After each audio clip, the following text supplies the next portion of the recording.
Riders mania ప్రతి సంవత్సరం ఇండియాలో ఉన్న ఏదో ఒక మెట్రోపాలిటన్ సిటీలో జరుగుతుంది.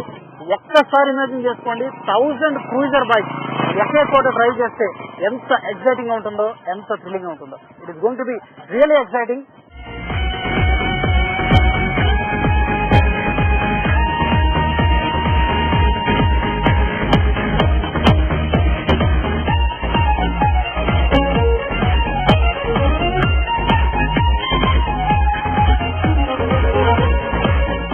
రైడర్స్ మానియా పోటీలకు అన్ని రాష్ట్రాల్లోనూ విపరీతమైన క్రేజ్ ఉంది. ఇండియాలో సుమారు 40 బుల్లెట్ క్లబ్లున్నాయి.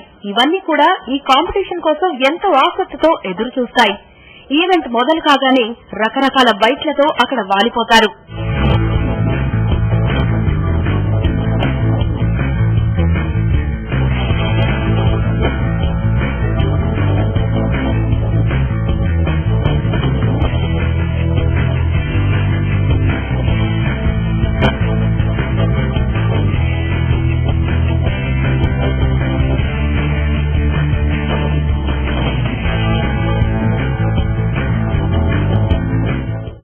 మంచి కిక్కిచ్చే ఈ రైడర్స్ పోటీల్లో ఎక్కువగా యువతే పాల్గొంటారు. వీటిలో వివిధ కేటగిరీలు కూడా ఉంటాయండోయ్. Dirt race, slow riding, zigzag వేటికవే ప్రత్యేకం. ముందుగా డర్ట్ రేస్ కాంపిటీషన్స్ తో రైడర్స్ మానియా సంబరాలు మొదలవుతాయి.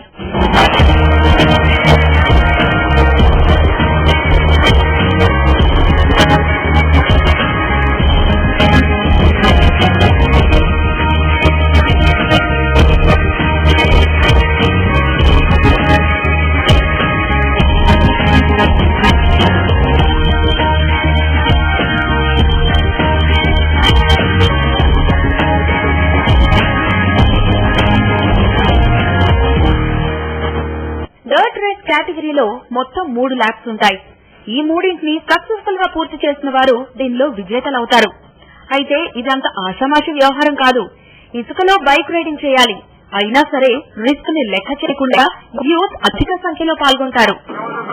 మొత్తం డాట్ రేస్ ఇక్కడ జరుగుతుంది. ఈ డాట్ రేస్ లో పార్టిసిపేట్ చేసే రైడర్స్ పూర్తి ఎక్స్పీరియన్స్ అండ్ ఎక్స్పర్ట్ డ్రైవర్స్ ఉన్నారు. ఎందుకంటే ఈ డాట్ రేస్ కోసం ప్రత్యేకంగా తయారు చేసిన ట్రాక్ చూస్తున్నారు కదా, అంతా ఎలా ఉందో. ఈ ట్రాక్ మీద డ్రైవ్ చేయాలంటే పూర్తి నిపుణులైనటువంటి డ్రైవర్స్. ఎందుకంటే ఎడారిలో డ్రైవ్ చేయడం ఎంత కష్టంగా ఉంటుందో ఈ ట్రాక్ మీద డ్రైవ్ చేయడం కూడా అంతే కష్టంగా ఉంటుంది. ఎందుకంటే బైక్ హిట్ అయ్యే ఛాన్సెస్ చాలా ఎక్కువగా ఉంటాయి. అందుకని నీ గార్డ్ కంపల్సరీగా ఉండాలి. హెల్మెట్ అండ్ ఎల్బో గార్డ్ ఖచ్చితంగా వేర్ చేసి మాత్రమే ఈ ట్రాక్ మీద డ్రైవ్ చేయాల్సి ఉంటుంది. ఈ 3 ల్యాప్స్ కలిపి 1 కిలోమీటర్ ఉంటుంది. ఎవరైతే ఈ కిలోమీటర్ ని ఫాస్ట్ గా చేరుకోగలుగుతారో వాళ్ళే విన్నర్ అవుతారు. ఇదొక్కటే కాదు, ఈ విభాగంలోనే బైక్ డ్రిఫ్టింగ్ పోటీలు నిర్వహిస్తారు. డర్ట్ రేస్ లోని మజానే వేరంటారు బైక్ రైడర్స్.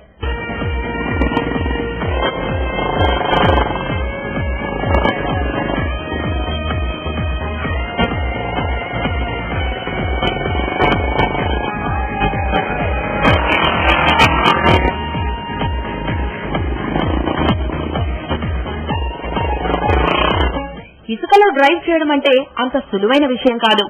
బుల్లెట్ జారిపడే అవకాశం ఉంది. ఈ ప్రయత్నంలో ఒక్కోసారి గాయపడుతుంటారు రైడర్లు.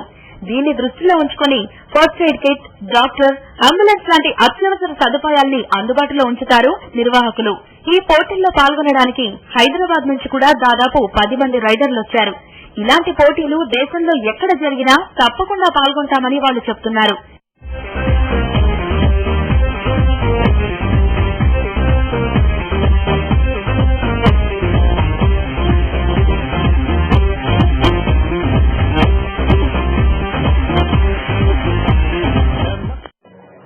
We came here to Delhi RM12. Yeah, the experience was wonderful here. The music is good, the food is awesome, and you get to see a lot of new bikes, well modified. Events are good. From here we'll be going across to Rajasthan, covering entire Rajasthan, and then probably to run our fetch and back to Hyderabad from there. Yeah, we're having a great time here, and the 2-day event. I hope next time they'll increase it to 3 days or 4 days. But such a lovely gathering is very difficult to find for these motorcycles, basically. Yeah, I think we're really enjoying it. సంవత్సరానికి ఒకసారి జరిగే ఈ పోటీలను వాళ్లు ఒక పండుగలా celebrate చేసుకుంటారు. Entertainment తో పాటు సమాజానికి పనికొచ్చే మంచి కార్యక్రమాల్ని కూడా చేపడతారు వీళ్లు. రక్తదానం, అవయవదానం లాంటి అంశాలపై అవగాహన కలిగేలా ప్రచారం కూడా చేస్తుంటారు.